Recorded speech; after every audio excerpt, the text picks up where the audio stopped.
Should the national exams, namely UPSR and PT3, make a comeback? What do parents think? Where do teachers stand? And how will it affect students? Welcome everyone to the 9th episode of Life in the City podcast, where we will discuss this interesting topic. And joining me as usual is my co-host Farid Wahab. Thank you, Aida. Now, let's cut to the chase. Recently, there have been calls from certain quarters for the UPSR and PT3 exams to be reinstated. We are joined today by Datin, Noor, Azimah, Rahim, who is also chairman of the Parent Action Group for Education, PAGE, to dissect this issue. Before we begin, I would love to get our listeners up to speed about what we know so far. So, UPSR and PT3 were discontinued in 2021. This decision was part of a reform aimed at transitioning to a school-based assessment system. UPSR and PT3 were replaced with the school-based assessment, which is an evaluation that assesses students' performance in both academic achievements and extracurricular participation. However, recently, our Education Minister, Fadlina Siddiq, was reported by the media as saying that the suggestion to reinstate these exams will be brought to the cabinet meeting. Thanks, Farid. Let's get started. Welcome, Datin. Thank you. We're happy to have you on our podcast. Thank you. This should be insightful show today. So, Datin, how has the reception been 3 years after the abolition of UPSR and PT3? I think initially parents were quite open to it. We've always supported it for good reason, I think. But it's only of late that some parents have been concerned about the way it's going. But I think before we cut to the chase, as far as it says, I think we need to know a bit of background. Sure. Okay, I'm just looking at the blueprint here, 2013-2025. There were so many shifts, right, in the blueprint. It's a fantastic blueprint. And shift 1 here says, provide equal access to quality education of an international standard. It says here, Malaysian students have historically always excelled at reproducing subject content, basically regurgitating, right? And it says, however, this skill is less valuable in today's ever-changing economy. Instead, students need to be able to reason, to extrapolate, and to creatively apply their knowledge in novel and unfamiliar settings. They also need attributes such as leadership to be globally competitive. So this is the start of actually why we switch from national exams to school-based assessments or PBS. And I think that one of the reasons why we needed to review the education system at that time was because of this. National exams basically produce robots. They were just regurgitating facts. They weren't actually learning. They were just going to school, memorizing essays, memorizing keywords, spotting questions. The teachers were drilling the students, and they were just handing 20 pages of homework every other day because the teachers had to complete the syllabus. Right. So there was no real learning. It was about chasing A's. But the question is, what does that mean for those who are not academically inclined? It's good for parents whose children are academically inclined to be wanting to chase these A's because maybe they can afford it. They can afford the extra tuition, for instance. But what about the majority of them who are not academically inclined? So if you look at this PBS, it's not about A's, B's and C's anymore. Before it was my son gets an A, he's better than you. He's better than your son who sits next to him in class. And then it was just chasing A's, and probably now we wonder why why don't children want to go to school. This could be one of the reasons. They're not getting the A's, and then they either get bullied or they get neglected. So if you look also at the way it's being assessed now through the tahap pentaksiran, 1 to 6. One is the lowest, 6 is the highest. And if you look at just what it says here under tafsiran 1, it talks about perkara asas atau kemahiran asas. And then tafsiran 2, it's about, with this perkara asas that you have, can you communicate it? And then tafsiran 3, with your perkara asas and your komunikasi, are you able to use the knowledge, to apply?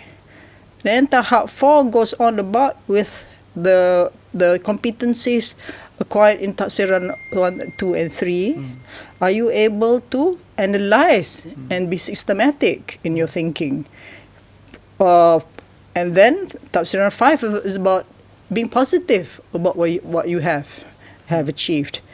And then number 6 is about, can you set an example to your other friends with all these competencies that you have? So it's understandable that parents want the A's because that's what they know.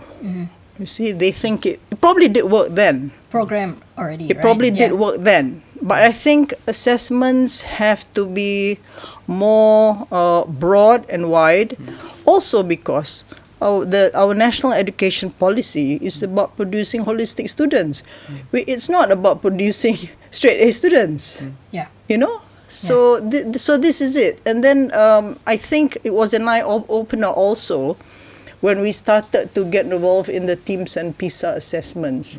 Because TIMSS and PISA assessments was looking at problem solving, creativity, innovation. These are what employers are looking for now in the graduates which are coming out of the system. So we learned this from them, and the reason why we're not excelling in TIMSS and PISA is because we're still regurgitating facts. They call it content recall. That's what we're doing. We're actually not learning, and so hence the PBS comes in, whereby teachers are supposed, right, to follow this assessment system. But I think the shortfall is, so what if you are at TP1? How do we go up to TP2? These are the hard questions that the parents need to ask the teachers. And the teachers must have the answers. Probably the teachers are not giving the right answers. So that's why the parents are concerned. Datin, but why are some quarters suddenly pushing for these exams to be reinstated now, 3 years after the fact? I think 3 years is a very short time. And I think as far as the ministry is concerned, I think they have a poor reputation of flip-flopping. They did that with the teaching of science and maths and English. And now with DLP, before all schools could do 100% science, maths and English. And now they're saying we want one class back to be in BM or Tamil. That's a flip-flop to me. So if they are going to flip-flop on this UPSR and PT3 thing, I think it's really bad because it reflects poorly on the Ministry of Education. What are some of the concerns about the current system? I think I think it's about parents. I think have to open their minds, and I think they have to interact with the teachers more. Just because the kids don't come up with A's, B's, and C's, speak more with the teachers. Find out what needs to be done. How can parents help? It's a tripartite relationship anyway. And how about assessing when you have report card day? How about changing things? How about the teacher speaking to the student and then the parent is witnessing the conversation. At the moment, report card day is the teacher talking to the parent, and the student is just he's physically there, but his mind isn't there because he's not interacting in the conversation. So let's try this, and let's hear from the student what they need to say, because in the end it involves the student. So the teacher should ask the student, you're in tahap 2, how do you think you can go up to tahap 3? Let the student the students got great potential. They've got great potential. Let's hear from them.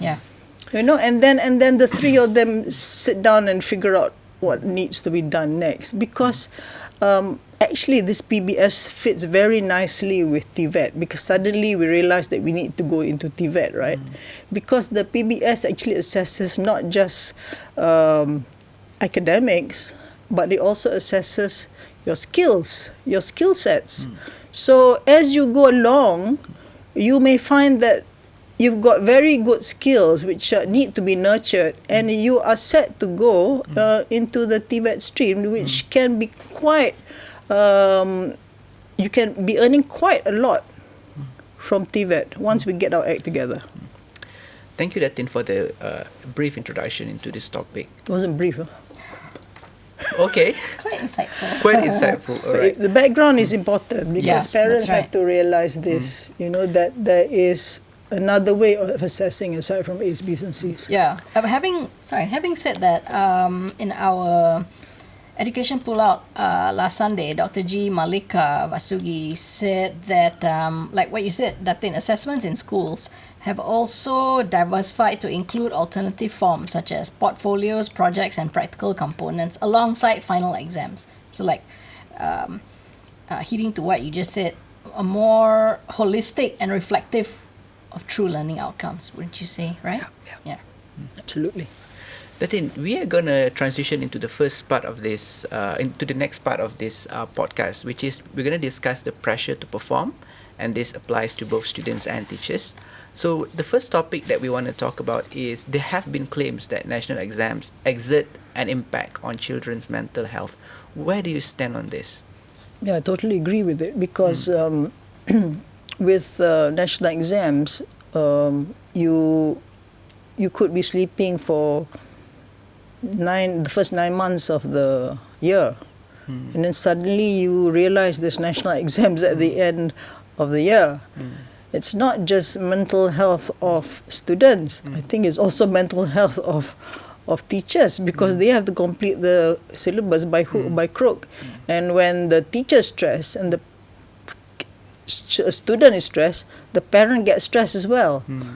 So it's I don't think that's it's a good idea to be all stressed out over exams. And I think mental health also, I think we had this before, in the past, but we didn't actually define what mental health is. But because there's so many studies on mental health now, it's actually become a major factor in educating children. That's right, yeah. Before we would just breeze through it. Well, we were stressed out ourselves, but there wasn't a term to describe it, and now there is. I actually, Datin, prior to prepare for this podcast, I spoke to a number of parents who I asked them this exact question, and they said, some of them said have a different opinion than yours. They said that perhaps having that pressure is actually a good thing, because they said without that, in the absence of that pressure, students are becoming complacent. They're not putting in as much effort into their studies. And these parents, they said that having that pressure is actually a motivation for them to do better. So I think if I want to play devil's advocate here, it's not about not having pressure. It's about teaching our children how to handle the pressure. I mean, I think personally, I feel like having a little bit of pressure might be a good thing, and it might actually be good to prepare them for the real world, because in the working world, there's going to be pressure when you enter the job market. Yeah, and one parent that provided some feedback said that we need both exams to know the performance of the children, be it primary or secondary. With the exams, they can know whether the children are on par with peers or lagging behind. Okay, let's look at it this way. PBS, it's not that they're not exams. You have your formative exams after so many months, right, in the first term. And then you have your second formative exams. So this is more a consistent assessment, which is good. You know, so teachers got time to explain things rather than teaching to the test. You know, I must finish my syllabus. It's too bad if you can't follow me. That's the way it is now. But now they have time to sit down, you know. Sit down, solve problems, do project work. And this is actually fits nicely into your career. Yeah. Because in the end, your career is about projects. Problem solving. You know, your bosses want you to solve problems over there because they can't solve it themselves, and they always want the young minds to come up with out of the box ideas. You know, so we do have this formative, formative 1, formative 2, formative 3 throughout the year, and then recently, in fact, when the Minister of Education came in, I think she did hear about concerns about national exams, so she actually introduced this. USUA, ujian akhir UASA, ujian akhir sesi akademik, which is at the end of the year. But what she's done also is that it's not just for standard 6 and PT and form 3, but she's also introduced it at standard 4, standard 5, standard 6, form 1, form 2, form 3, which I think is a bit excessive. You were just talking about standard 6 and form 3, but she's, I think, overdone it. So I would rather keep the USA, but just do it at standard 6 and form 3. You know, let's not stress the kids with standard 4, standard 5, form 1, form 2. Yeah. There have been stories about children. I mean, we've all heard the stories, you know, that, you know, my relative did better, my cousin did better, and come Hari Raya, the parents would be comparing UPSR results. I mean, this happened even in my family. We went through all of that. Yeah, I remember. Bragging rights. Yeah. Yes, but I remember something during my standard 6 year, during my standard 6 when I think at the time I scored 3A, 2Bs. And a lot of my friends after that went to MRSM, went to Sekolah Berasrama Penuh. And when we met again 6 months after they came back, right? They came back. I mean, after 1 year they came back and we met again. And of course there were comparison. They were like, oh, our exams are far more difficult than your exam because you went to a regular daily school. Even though I said, you know, because of that, I felt motivated. I wanted to do better for PMR. During my time it was PMR. So I felt like I wanted to do better. But then they kept saying, well, our school's exams are far more difficult than your school exam. That made me a bit upset. Yeah. The comparison made me upset. But the good thing at that time was we had a standardized national exam. So come PMR, I scored straight A's. This is not to brag, just to be clear, but I got straight A's. And some of my friends who went to MRS and SVP got, I think, 7A, 1B, 6A, 2Bs. So having that standardized national exam, I think gave me vindication that, you're not as good as you said you were. Just a little bit of story here. So I feel like while people say national exams can make students feel bad about comparison, but I feel like there's another aspect to it. Yeah, one parent said they must reinstate no competition, no challenge, no markers to check the standards, no standards to check progress and improvise. Well, that's what the tahap Seran 1, 2, 3, 4, 5, 6 is for. Yeah. So obviously this parent that doesn't understand.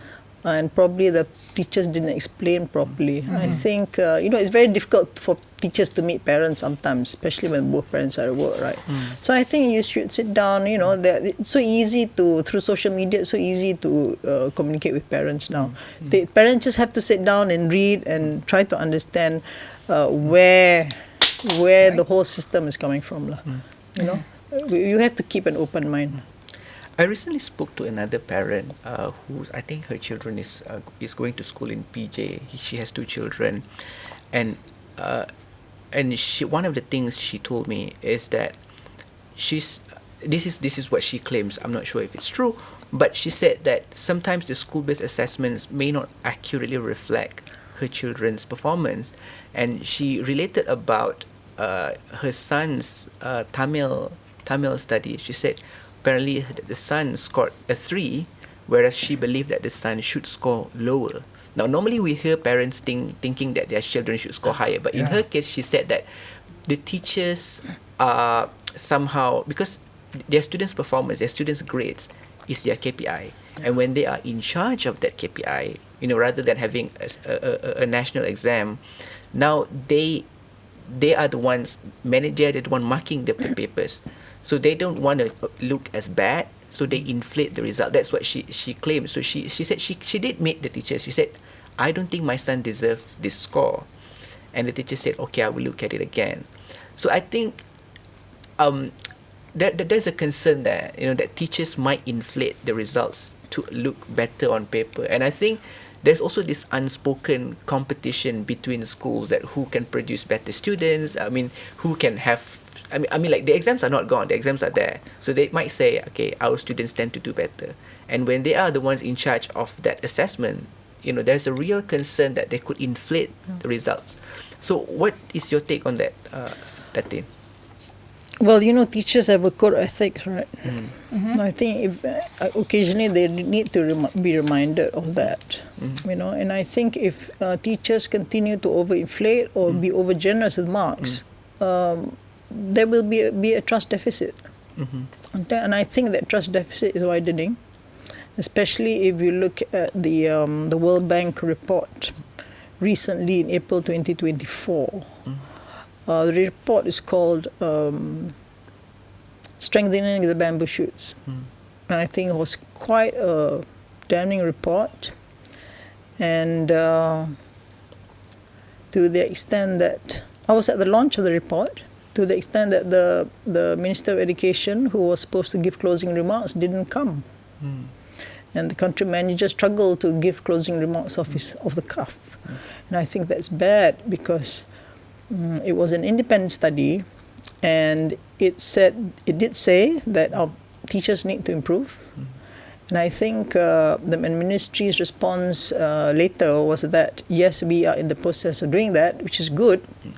And I think that teachers' reputation is at stake. And I think if they continue to not do what they're supposed to do according to the code of ethics, I think we'll have a crisis in our hands. So I think teachers cannot do as they please.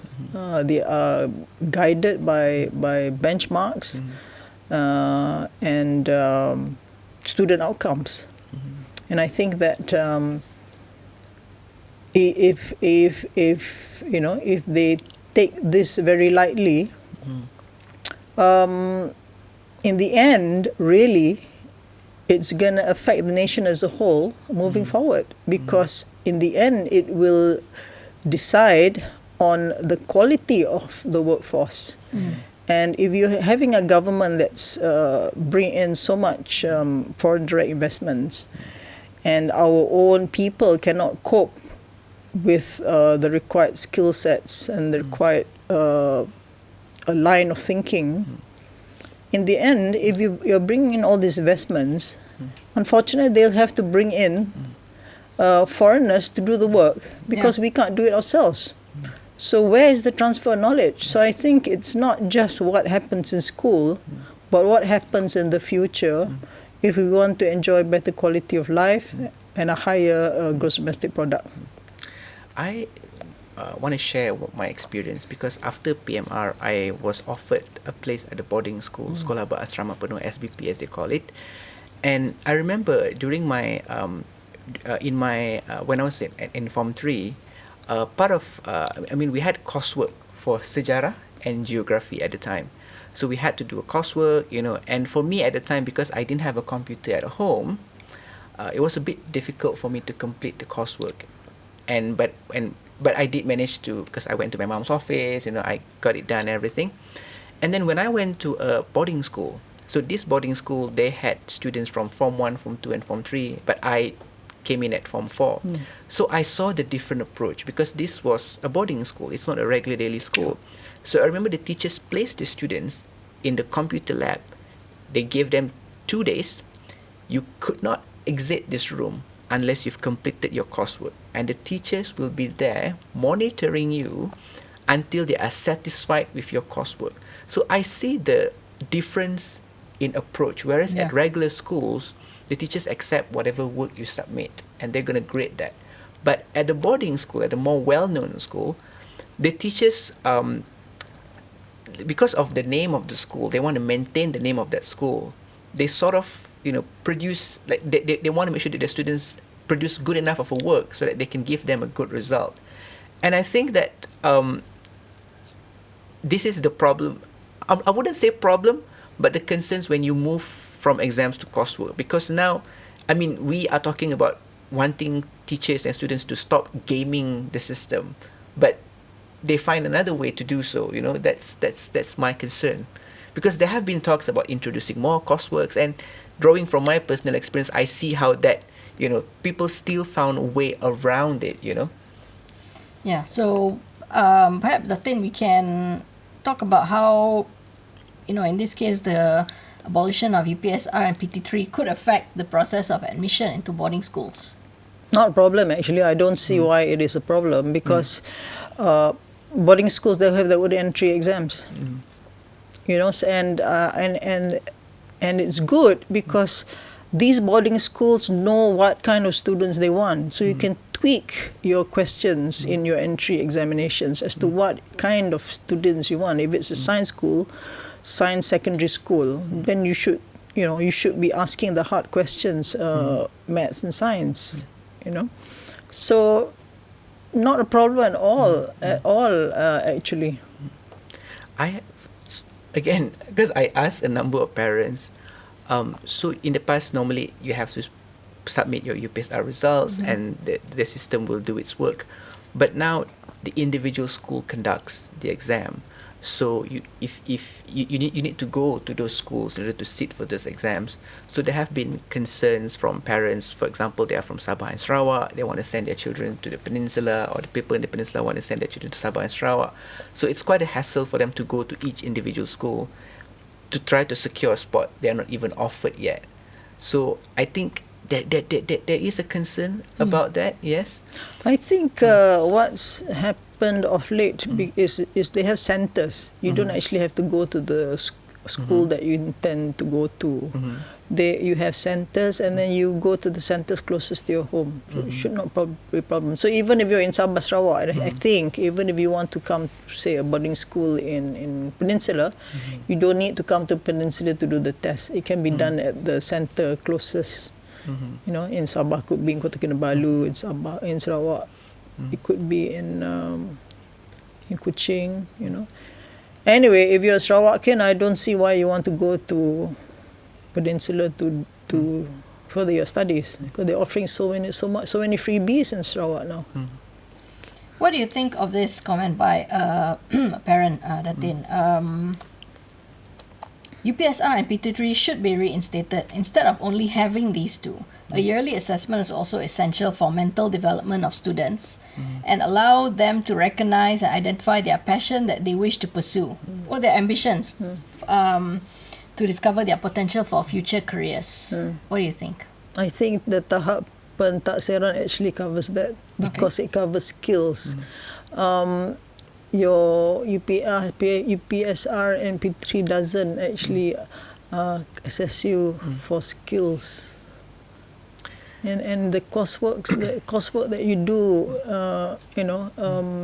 during the school year actually indicates your skill sets and your inclination towards certain skills. And I think that's a good time to actually pick it up, or maybe reinforce these skills, because sometimes your skills turn into your hobbies, and your hobbies turn into careers. That's true, yeah. There are concerns about unfair grading due to favoritism by teachers.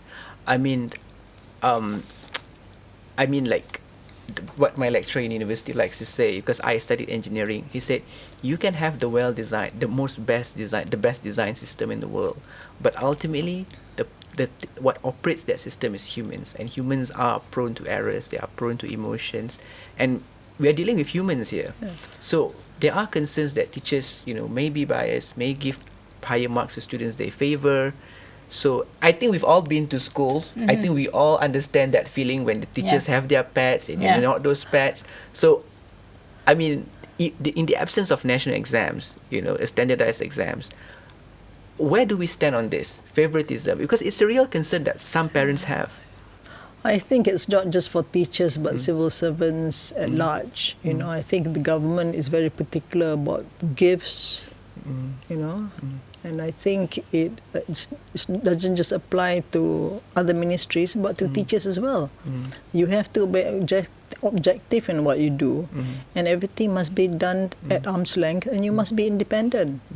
So if you are susceptible to gifts and altering marks because of the expensive gifts that you receive on Teachers' Day, then I think you should think twice about becoming a teacher. There's something to be said about that. Yeah, Integrity. absolutely. Integrity, Teacher integrity is a big deal. What about how national exams can spur competition among schools and teachers? You can actually this ranking of schools is debatable, because at one time we did rank schools when Pemandu was commissioned to do that. It had, I can't remember what levels there were, but it did spur the bottom schools to move up,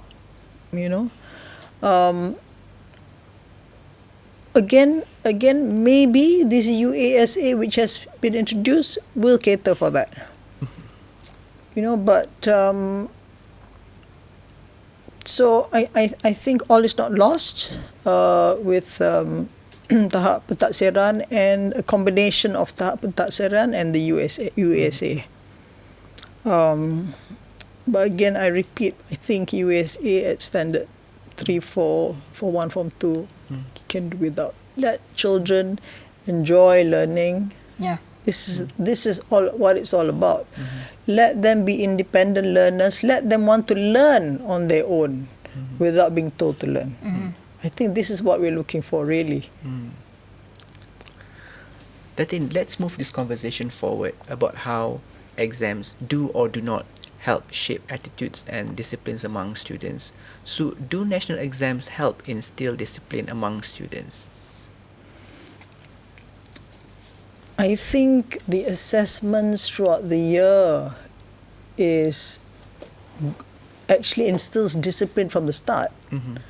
If you have just national exams at the end of the year, they probably be ill-disciplined until suddenly teacher says, okay, it's latih to be time and we have to get the A's. And then they become disciplined for the last 3 months of the year. Yeah.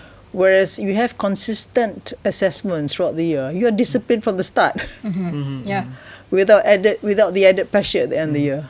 I think that's good. I think it's good that we have that consistency, because at work, you never know, right? You got to be consistent with your work. You cannot lay back and hope that to get a bonus at the end of the year. You just have to perform throughout. Yeah. Okay. I think that's a very good discipline. But with the abolition of UPSR and PT3, right? How has this affected children's attitudes towards their studies? I think, go back to what you just said, Datin. It's about consistency and, avoiding that cramming at the end when it's just 3 months away, right? Yeah. Yeah. So, I think she answered our question. To rephrase the question, I think how has the abolition of UPSR and PT3 changed the way students view their learning experience? I think one of the reasons they introduced PBS is also because they wanted good students to be mentors to weak students. Mm-hmm. You know, so instead of the A students being very proud of him or herself in class, why you're good in your work? Why don't you share what you know with the weak students? Mm-hmm. So I think it's a fantastic idea because it's actually inculcates leadership. Mm. You know, and this is what we need. We need leaders, and also, we. But whether or not this is happening in the classroom is up to the teacher to make it happen. Yeah. Mm-hmm. You know, Mm-hmm. and at one time we were talking about teaching assistants. For a long time we have been talking about teaching assistants. I think the National Union of Teaching Professionals also supported teacher assistants. We did too. Some, I don't know, I think they tried and then they failed, and then it probably became too expensive. But you don't need teachers to be teaching assistants. You can get the parent-teacher support group to come in and help assist teachers. But You know, I think when you mention teaching assistants, could you explain what teaching assistants are? Are teaching assistants people who oversee certain students who are weak and sort of help them? Is that it? yeah. Basically, especially of bigger classes. Say, for instance, if you have say 20 in a class, you probably don't need a teacher assistant. But you have up to 35, then you could. And I think the children also appreciate it. You know, you have the good students who do well, and the teacher may not have time for the weak students in the class. So that's when the teacher assistant comes in. Could be a parent, which makes it a lot cheaper. You know, so Ministry doesn't need to create a budget for teaching assistants. And it need not be for every subject. It could be specific subject, science maybe, math, especially math. Maybe you need a lot of practice, right? Yeah. So if the ministry cannot do that, then make the good students be mentors to their friends. I think that was the idea, but whether it picked up or not, I don't know. But I think it's worth exploring. We had during my time we had a program like this at my school. So the students who did well in like 4 difficult subjects during my time at maths, biology, chemistry, and physics. These were often renowned for them being very difficult. So we were sent to a camp. I mean, the students were sent to a camp, maybe 2 or 3 days, and then they came back, and then they were required to teach their peers, their students, what they learned during the camp. So I think I think it's similar to what Datin has suggested. I think it's a good idea actually, because students might be able to explain the subject matter in ways that their teachers could not. You Like know? a buddy system? Yeah. So a student could be, say, tahap pentadrisan 5. And then when he decides, I want to mentor my friends, then that's his opportunity to move up to tahap pentadrisan 6. Yeah. Dicontohi. Yeah. You know, so that these are the ways that the system actually elevates the student within the classroom, which I think is fantastic. You tend to understand the subject better if Yeah. you try to explain it. Yeah, that's true. Datin, we would like to talk a little bit about a review of the school-based assessment system. There are concerns that these types of assessments are adding to teachers' workload because, you know, like you said just now, we want to encourage a continuous exchange between students and between parents and teachers. But I came across a lot of posts on X where parents, you know, in the WhatsApp group with their teachers, cikgu, esok anak saya kena bawa botol ke, tengokkan pencil box anak saya. You know, like all this kind of micromanaging mundane concerns, and the teachers have to respond after hours. And now you add this school-based assessment. So do you think it's a little bit too much for our teachers to handle? Yeah, definitely. I think parents have to respect teachers' time, and I think you know you must be a cut off. You know, whatever 5 p.m. or something. After that, don't disturb the teacher. Yeah, because the teachers are parents to their own kids as well. Yes. Yeah. They have, you know, they want to lead their lives in peace as well. So I think if there is.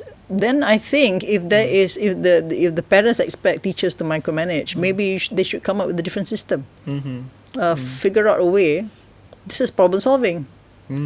Figure out a way so that you don't need to bother the teacher after school hours.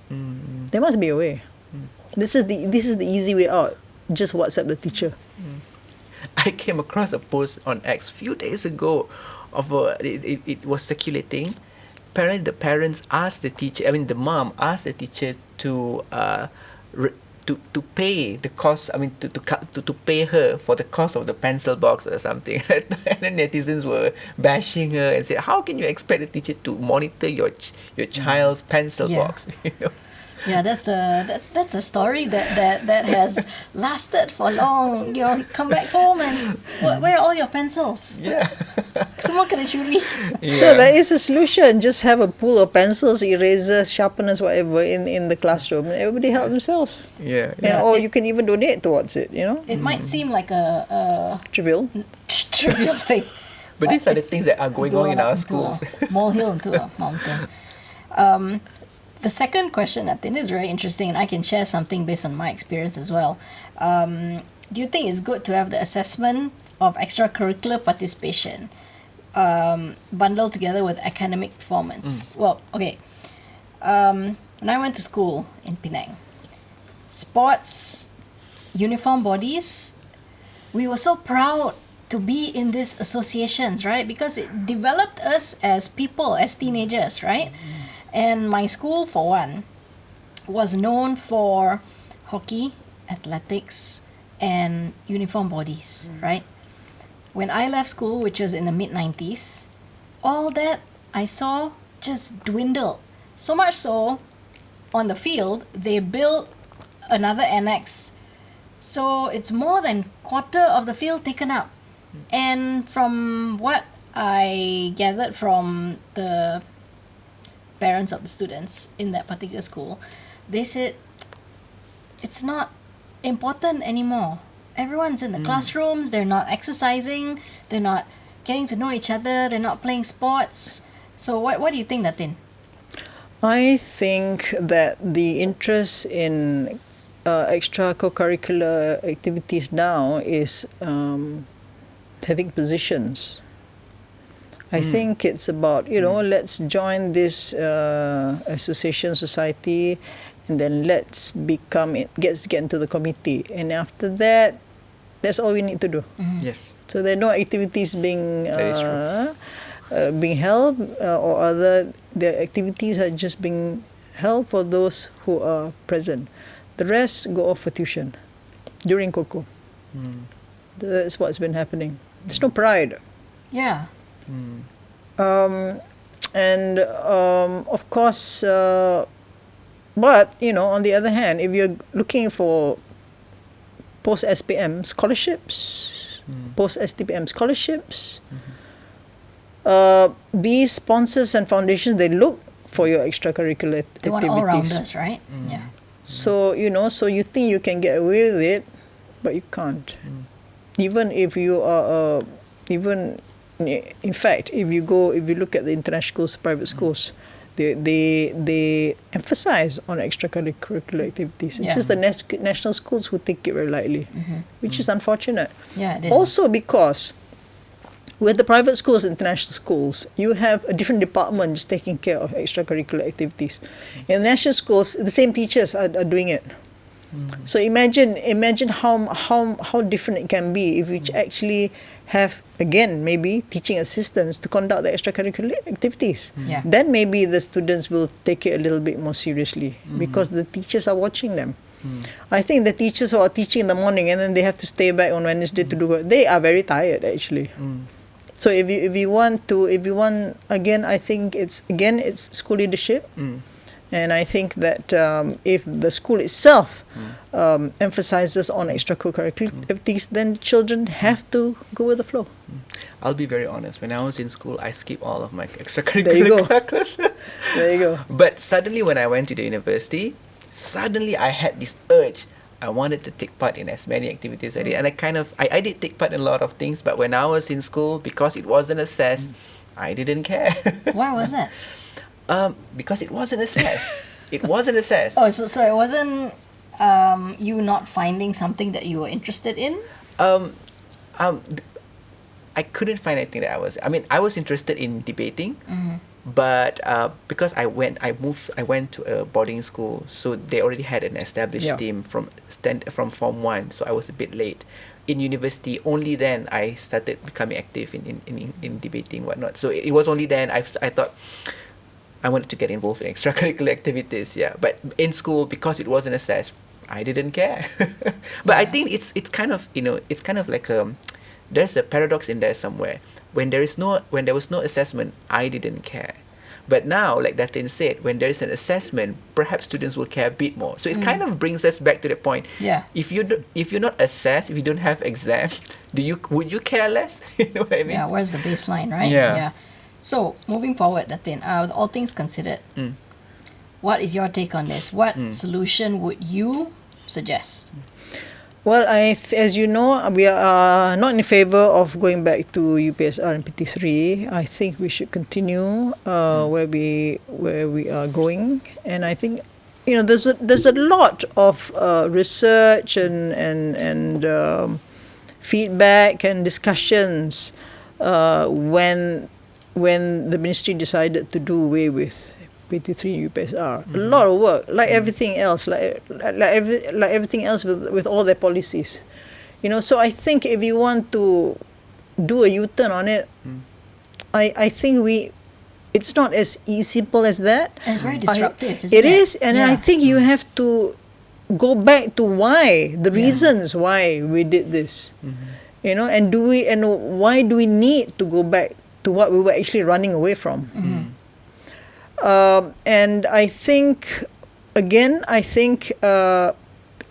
carry on with the formative assessments, PBS, have the USA at the end of the year, but not every year, just the important years. So when you say not every year, will that be Not dependent? not leave it to standard the 4, schools? not standard 4, standard 5. I mean the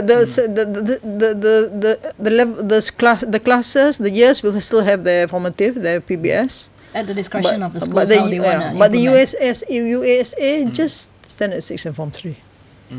Okay.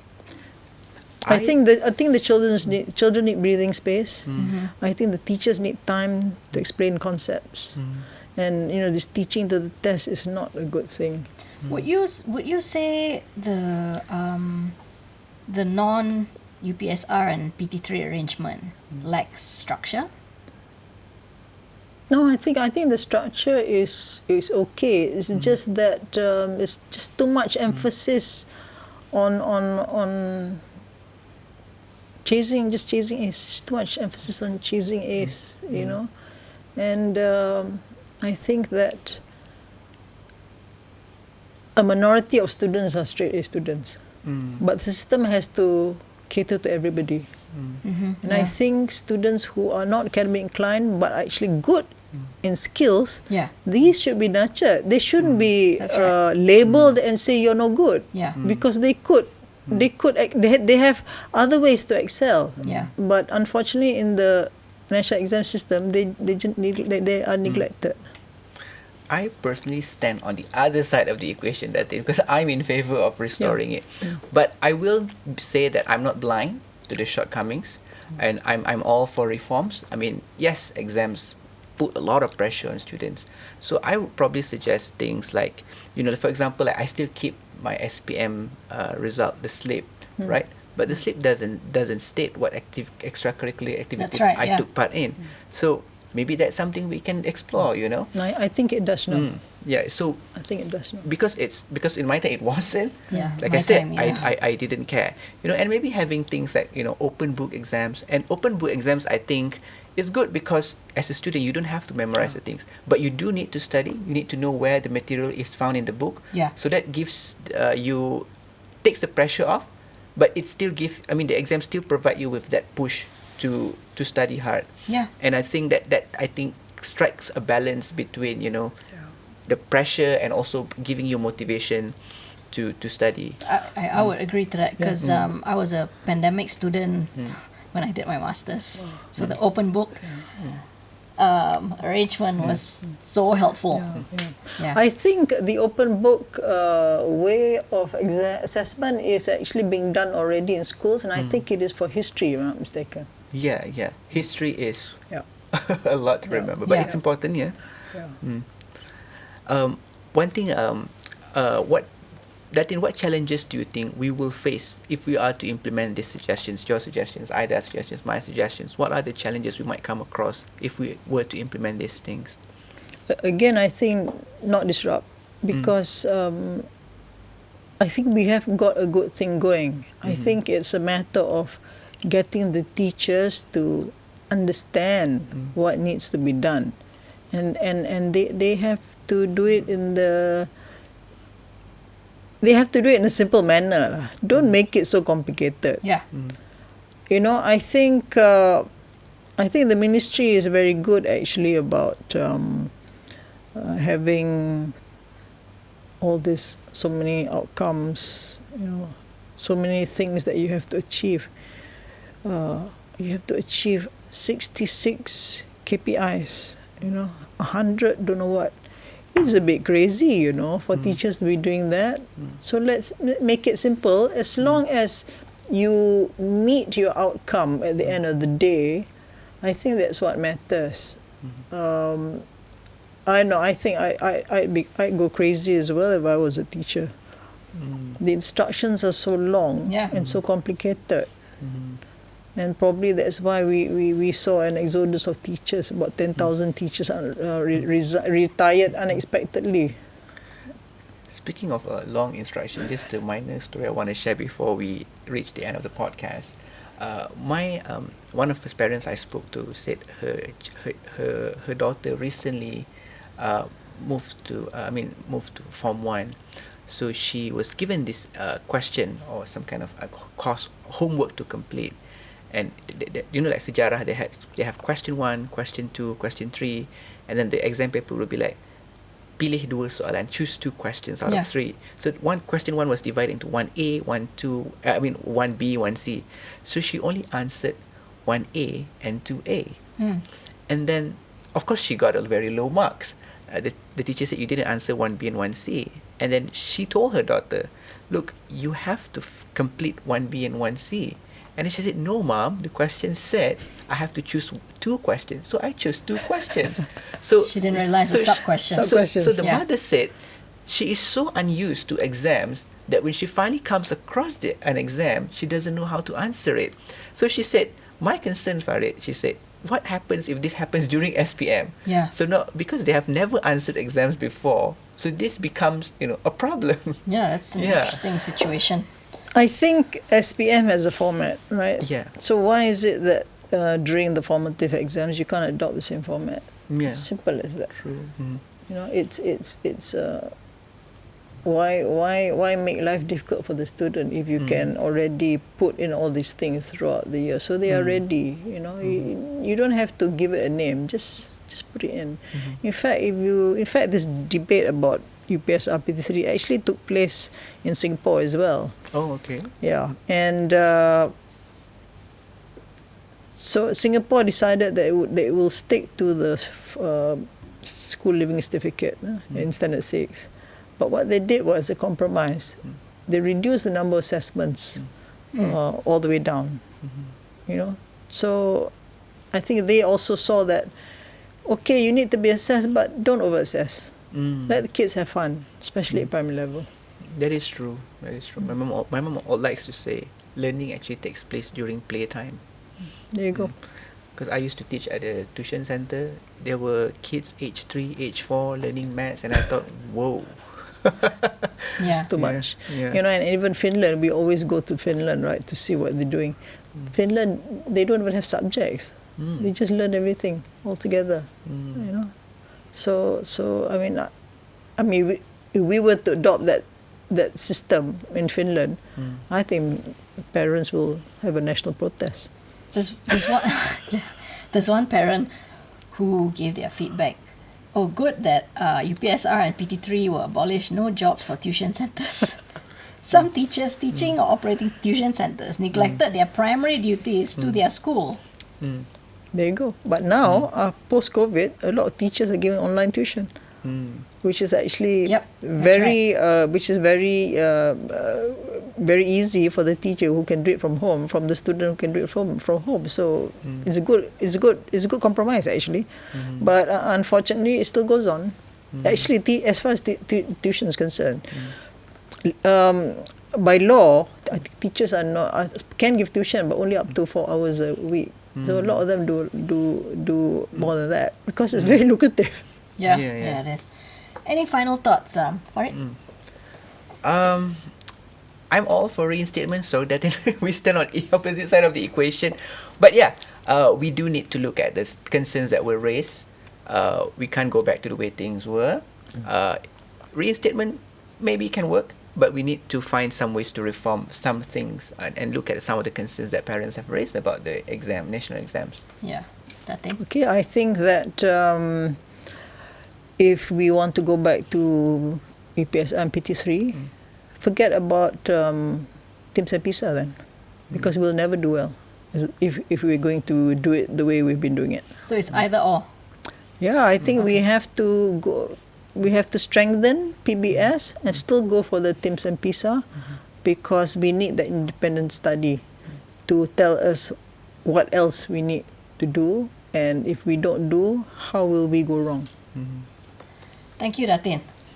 This has been... This is not an easy topic to dissect. Yes, it is, like you said, complicated. But we appreciate your feedback today. Thank you very much. Once again, it's been a pleasure. Thanks for listening, everyone. The Life in the City podcast can be viewed on our YouTube channel and Star Online or www.thestar.com.my/metro.